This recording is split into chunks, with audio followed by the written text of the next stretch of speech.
happened when he was trying to diet? Because he loved food.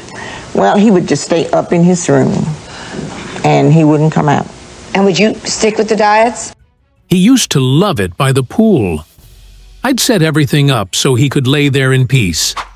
Just him, the sun, and the silence. But behind those quiet moments was a story no one truly knew. Just before her passing, the woman who spent a decade living inside Elvis Presley's private sanctuary stepped forward with the truth she'd hidden for years. And her revelation? It rewrites everything fans thought they knew about the King's final chapter. She wasn't a celebrity. She didn't sparkle in the limelight. But she held a secret that could shake Graceland's foundation. For years, Nancy Rooks said nothing. No tell-alls, no media circus, no attention-seeking headlines. But when she finally opened up, the world paused. Because her words didn't echo what the documentaries had claimed. They cut deeper. They felt real. This wasn't hearsay.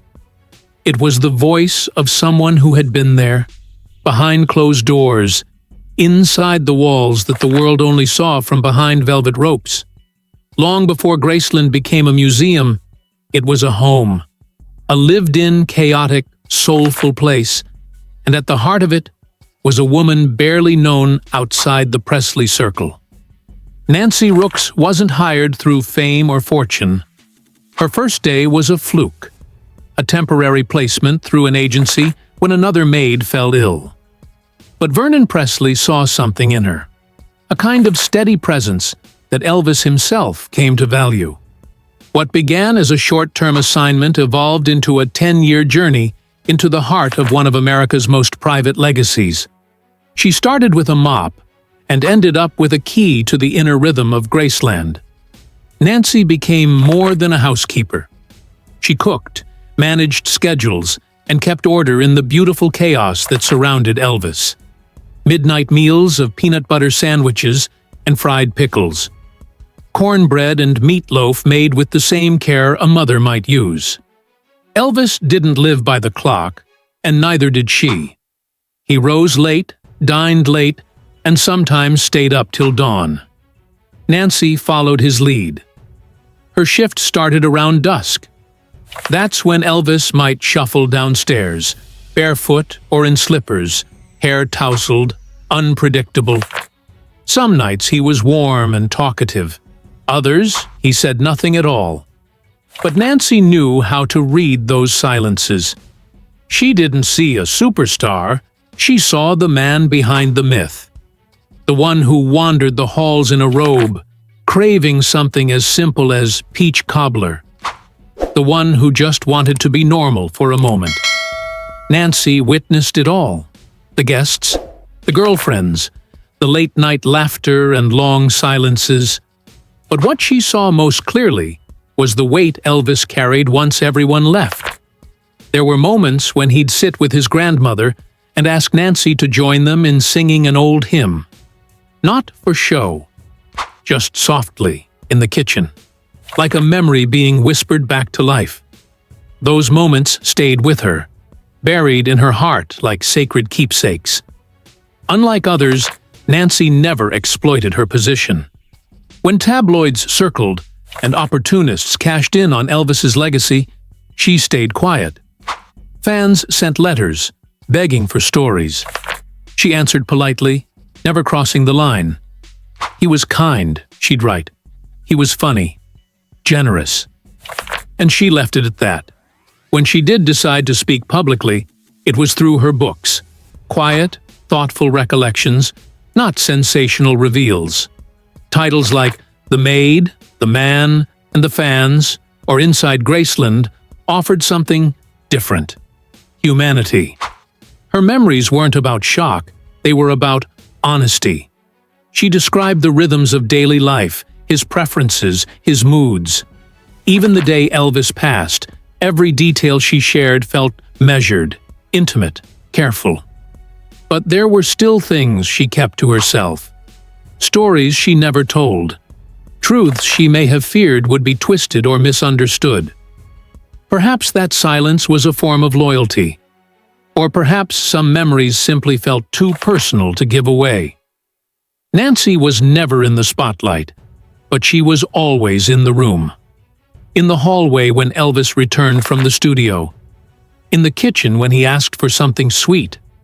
On the staircase, hearing echoes of laughter and footsteps that would one day become history. While the myth of Elvis grew into something untouchable, Nancy's memories remained grounded, rooted in the man, not the legend. Then, as her own life neared its final chapter, she opened the door to one last truth, and it left fans stunned. By the summer of 1977, the mood inside Graceland had shifted. There was still music, still guests, but the air felt heavier. Elvis seemed different. He'd gained weight. He was quieter, more inward, sometimes clearly in discomfort. But he was also still hopeful, still rehearsing, still booking shows. It's something people forget. He was preparing to tour again. Nancy noticed the small changes, how he took longer to sit down, how his appetite flickered, one night devouring a full meal, the next barely sipping water. The upstairs bathroom became his retreat. No one disturbed him there unless it was urgent. It wasn't just about space. It was his escape, his quiet. Elvis's habits had always been unconventional. Staying up till 4 a.m., playing racquetball at odd hours, watching TV while the rest of Memphis slept. Nancy kept pace. Breakfast at midnight, dinner at dawn. But in those final weeks, even that rhythm felt shakier. He was more restless. One moment lighthearted, the next lost in thought, pacing the hall like a man chasing something invisible. Then came August 15th. Elvis played racquetball that evening, a detail etched into history. He joked, he sweat, he laughed with his friends. Nothing felt ominous. That night felt normal, which is what made the next morning feel so surreal. Around dawn, he came back through the kitchen door, tired but present. Nancy saw him on the steps. She asked, like always, "You want anything to eat, Mr. Elvis?" He declined. "Just want to sleep. But I'd like some water."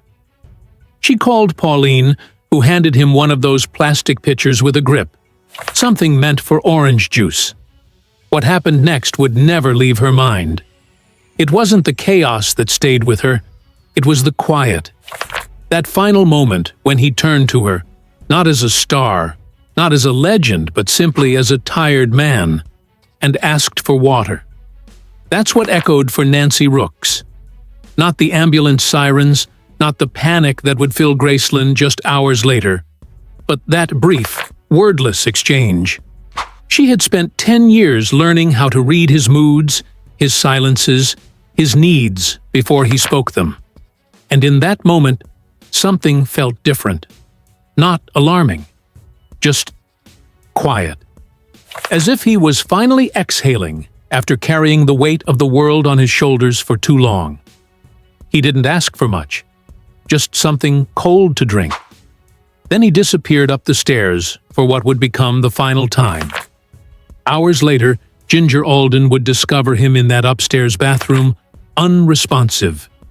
But by the time the world was spinning in shock, Nancy already felt the ground shift. She had seen that look in his eyes, the flicker of someone who wasn't done yet, someone who was still holding on.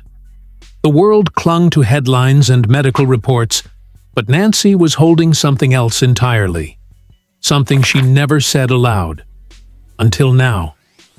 For years, she had been the quiet one, the person who never cashed in, never went on tour circuits or released bombshell memoirs. Her stories stayed tucked in drawers, wrapped in dignity, hidden from the noise. But with time came clarity, and in the final stretch of her life, Nancy began to speak in ways she never had before. He was tired, yes, but that morning he wasn't defeated. She remembered the way he gulped that water, as if it were the first breath after being underwater for too long. That's what stayed with her. There was something in his face, she said, like he was about to reset, not give up, just begin again. Nancy insisted he had been talking about change, about getting away, about becoming just a man again, far from the crowds, far from the costumes.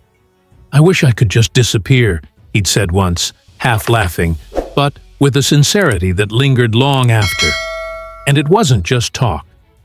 Upstairs in his room, Elvis had started stacking books, spiritual writings, self-help, philosophy. Not the kind of reading you pick up if you've stopped caring. He was trying to understand something deeper, she recalled, to fix what he thought was broken. Nancy never downplayed the struggles, the late nights, the medications, the weariness. But she framed them as battles, not surrender. He wasn't reckless, she said. He was exhausted. There's a difference. In her final conversations, Nancy began stitching together things that had never made sense before. The schedule shifts, the subtle questions, the way he'd go quiet and stare out the window a little longer than usual. It wasn't randomness, it was restlessness. She believed he was preparing to step out of the spotlight, not into oblivion, but into a simpler life. Something real, something normal. He wanted to be someone again, not someone else, just someone. And then came the memory that silenced everyone in the room. A few days before he passed, he asked me if I believed people could start over, she said. I told him yes, and he smiled. Not like a joke, like it meant something. That image of him smiling, hopeful, became a thread she couldn't let go of. It made the final moments sharper, more vivid. He wasn't fading, she said. He was figuring things out, slowly. But he was trying. It was never about proving anyone wrong. Nancy wasn't interested in rewriting biographies. What she offered was gentler, more human, a counterweight to the headlines. Her voice, soft but steady, added something the official story had always lacked: nuance. The idea that Elvis Presley, despite his fame, despite the chaos, was still reaching for something more. That he wasn't lost. He was in between chapters. After his death, Nancy remained at Graceland for a while longer. The house was never quite the same. The halls echoed differently. But she stayed, guarding those final days in her memory, waiting for the right moment to share what she truly saw. And when she finally did, it wasn't loud. It wasn't dramatic. It was just real. Long after the final curtain had dropped and the whispers inside Graceland had faded to memory, the story took a turn no one predicted. Nancy Rooks, who once polished Elvis Presley's trophies and whispered to the king when no one else was watching, left behind a revelation that shook the hearts of those who still believed. In an interview few noticed at first, she confessed something intimate, something unspoken for decades. He never really left, she said, her voice calm, eyes steady. Sometimes I'd be cleaning in the trophy room and the lights would flicker on and off. I'd just say, "Mr. Elvis, stop it. I need to see what I'm doing." She wasn't searching for drama. She wasn't spinning ghost stories. She was sharing a truth she lived with quietly, night after night, in the house where time had frozen. What stunned listeners wasn't just what she said, it was how she said it. With no sensationalism, no agenda, just the steady cadence of someone who had lived through it. Nancy spoke of a moment when, exhausted, she laid down among the glass displays of his stage suits. As she tried to drift off, something tugged gently at her foot. She sat up, startled. No one was there. "I know that was you, Mr. Elvis," she remembered saying with a chuckle. You're telling me it's time to get back to work? That memory, that quiet pull between past and present, turned a personal moment into a question millions began asking. What if Elvis hadn't fully left? At first, it was just a whisper among die-hard fans, the kind of story passed quietly in private Facebook groups or scribbled into the margins of Elvis memorabilia collections. But the more it spread, the more it resonated. Because Nancy never tried to sell her story. She didn't ask for attention. She wasn't pitching a book or seeking a platform. She simply spoke, and then passed away. Her truth, like a vinyl record left spinning, played on in silence after she was gone. And in that silence, something began to shift. Suddenly, the image of Elvis as a man lost to excess began to fade.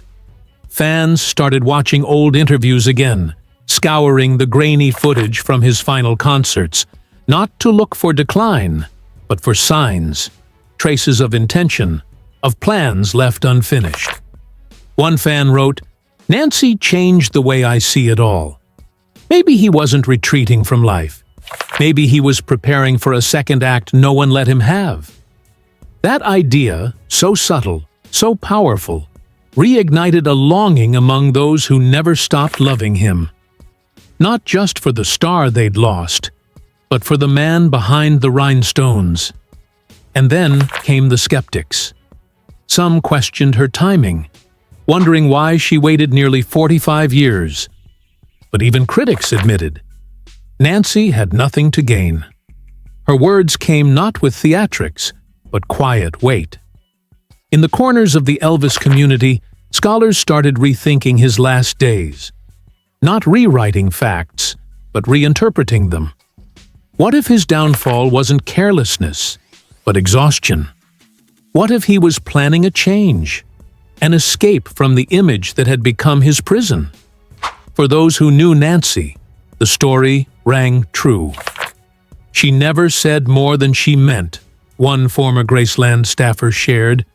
If she said it, you could trust it. Her words opened a doorway, not to scandal, but to empathy. They allowed Elvis to be seen not as a faded star, but as a man wrestling with fame, holding on to hope, even as the weight of the world pressed down on him. As that conversation unfolded, a fresh light was cast on another figure tied to recent headlines, Richard Gere. While his name wasn't spoken in the same breath as Elvis's ghost, his journey spoke to something equally human: the challenge of living in the spotlight without losing your soul. And unlike Elvis, Gere lived to reinvent himself. From romantic icon to humanitarian force, from Hollywood's quiet prince to global activist, he reshaped the narrative before it could define him. Behind the red carpets and spiritual retreats, Gere built a life few truly know. He owned a stable of sleek, elegant cars, Bentleys and Audis among them, preferring quiet sophistication over ostentation. On his wrist, time often ticked through a Jaeger LeCoultre or a vintage Rolex, each one chosen not for flash, but for meaning. His real estate portfolio was equally refined, from his Zen estate in Bedford, New York, to coastal escapes in the Hamptons. He reportedly used private jets sparingly, preferring discretion and control over excess. Financially, he diversified early, investing in eco-resorts, film production, and even non-profit tech ventures. He held insurance policies not just for health or property, but for production delays and reputation-related risks, a calculated protection for a man who always played the long game. His wealth-building strategy? Live below the noise. Bet on long-term value. Protect what matters most.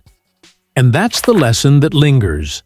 For every fortune built under the spotlight, it's the quiet moves, the decisions made away from the cameras, that define a legacy. Yet despite the glamour and grace, it's the whispers, the moments unshared, the truths left unsaid, that capture our attention. Nancy's story wasn't designed to be the final word on Elvis's life. It was meant to ask one more question. What if we never really knew the ending? What if he was halfway to redemption, reaching toward a life beyond the stage? And what if the world simply wasn't ready to see him that way? It's those lingering questions, the ones we can't quite shake, that turn a tribute into a mystery. Just as Gere taught us that transformation isn't always loud, Nancy reminded us that sometimes the greatest truths live in silence. She didn't rewrite history, she added color to the edges. And in doing so, she gave us one last glimpse of a man who, even in his final breath, may have still been dreaming of something more.